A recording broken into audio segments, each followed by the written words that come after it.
I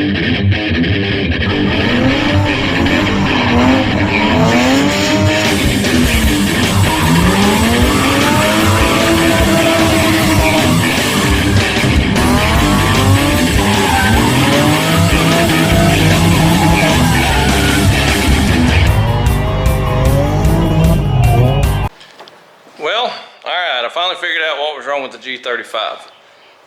Makes no sense, but okay. The original clutch set that was in it, it started just pushing the slave cylinder. Let me find a slave cylinder. Alright, so you'd hit the pedal, and this piece would overextend and push the entire guts out of this thing. Alright, so I was thinking, the short versus the long one. It acted like the long one, I dropped them, but it acted like the long one was what it was calling for. Ended up not being the issue. Okay, now I don't know why the first one was doing it, because I don't know. And the second one was doing it because this throw-up bearing, see how it's flat here? The one that we took off of it had a big old rise to it. It was setting another ½ inch higher, you know, so yay much taller. And that was the cause of the travel on the new clutch. The old clutch, no clue whatsoever. So I don't want to say I wasted money and bought the new stuff, but I didn't need a lot of it. I can sell the longer one because the likelihood of us having an 03 is probably not very high. Or I can keep it just in case. The slave, definitely going to keep. And the short one, the upgraded one, we're going to keep that on the pivot ball. So I did go ahead and put the upgraded one on the G35, put the new clutch kit in, put the old throw-up bearing. It was still okay. I mean, it'll probably last quite a while. But I'm going to break it in and all that. So there'll be some driving this week, and then next weekend we'll probably, as long as nothing changes, does have a pretty bad exhaust leaks now that I've had it off 57 times, and it didn't fit good to start with. But yeah, just put it on there to get it on there. I'm gonna have to change some stuff on that exhaust, I think. But anyway, besides that, it ended up being the throw-up bearing, 100%. But on the first one, I don't know. Maybe the pressure plate was weak or something. Maybe. I really don't know. But yeah, now that everything's changed, the throw-up bearing ended up being the reason it wasn't doing it. Wasn't doing it correctly now. So that is the cause of why it's doing it, you know, since we changed the clutch. So yeah, I got it remedied. It's knocked out. Could probably bleed the clutch, probably wouldn't hurt any. I've been here by myself, so I got some pressure on it and I've drove it. Wouldn't hurt to bleed it a little bit, but it does pretty good. Releases right at the top, but I think 350s and G35s are bad about that anyway. But it's mobile. Got horrible exhaust leaks, but it's mobile. All right, here we go. All right, so it's the end of the day. I got the floor washed down a little bit. I hadn't picked up any tools or anything. You can see the shop's a mess again. Washed the floors down. I got the BMW stuck in here. And I'm gonna drive the G35, get the clutch broke in.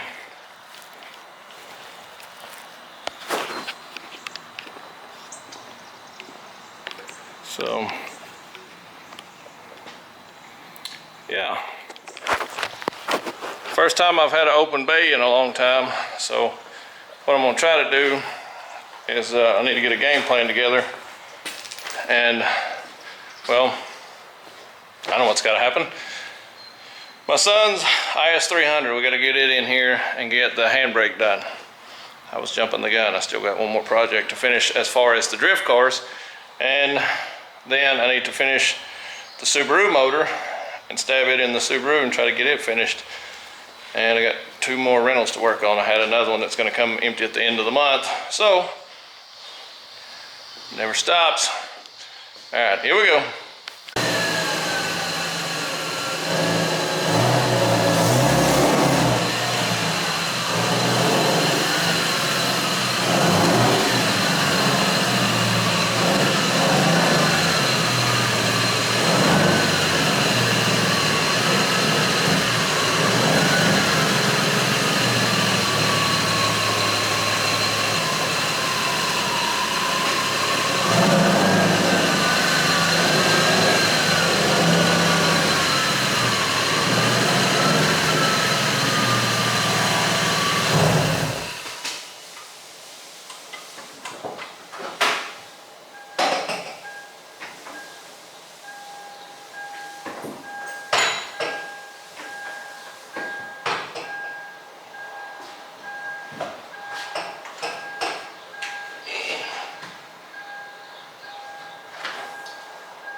Hey guys and girls, welcome to today's video. As you can see, we got IS300. We're going to open the chase bays rear dual caliper kit, and we're going to take out the old Xcessive manufacturer. We're going to pull it out, send it back to those guys, and I think they're going to repair it, maybe make it up for us. Not sure just yet on that still, but we're going to go ahead and start installing the chase bays. And I think we're going to give this car a once over, maybe some fluid changes and all that. It does need an alignment pretty bad, and yeah, we're going to just do a little routine maintenance on it. Alright, here we go. Alright, so on the chase bays kit, what you actually get in the bag,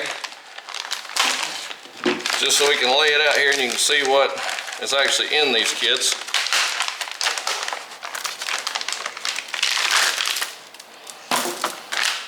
And I definitely like this setup better, where it has the fittings instead of just one continuous line. Actually, the line was where it was made together in that other kit that we bought. These fittings weren't, you couldn't undo them. They were pressed fittings, so it wasn't just one piece, it was a couple of lines, but the fittings were pressed in and you couldn't undo them like you can these. So first off, I see that I like that, because if we have this piece get damaged, all we have to order is this piece, or vice versa. You know, we can continue on. If any of these get damaged, you know, all we have to do is replace that individual line. So what I saw, this piece here goes to your actual brake, and then you come to this end, and this goes right to the back seat. And so you'll come from these ends and go each direction out. Wait a minute now. I'm wrong already. Alright, yeah, I got it now. I got it now. Alright, so you will come out each direction, such as this. And these right here will actually, once it hooks to the center piece, to that T, it will actually go to the back of where the back seat sets, and you'll drill a hole, and these will actually plumb through the actual wall of where the back seat used to sit, and then it will make up to these, and then this will go to your brakes. So, alright, so again, this first long piece, the longest piece, will hook up to your brake. The other end will have a T. You get your T, and then you will hook, these will T out to each side. And this is all still inside the cab of the car. And so you will drill a hole inside where the back seat would normally rest, and that goes through the sheet metal, both sides. And then when it comes to the sheet metal, you attach this and continue on to your brake. Pretty sure that's what I was supposed to do with the Willwood Xcessive manufacturing kit. I don't know, and I don't know that it would have been the same length. I'm going to pull off the Xcessive kit, and once I pull off the Xcessive kit, I'm going to kind of compare notes as far as line lengths, and maybe if I did just do something wrong. I don't see how that would be long enough to go and drill and then go through. I just don't think it was long enough, but we'll see. I'm open-minded. I'll try anything here as far as, you know, comparison. If I'm wrong, I'm wrong. I'll accept that. But we'll get it pulled out. We'll get everything kind of sized up, and we will see where we're going from here. All right, here we go. I'm feeling high.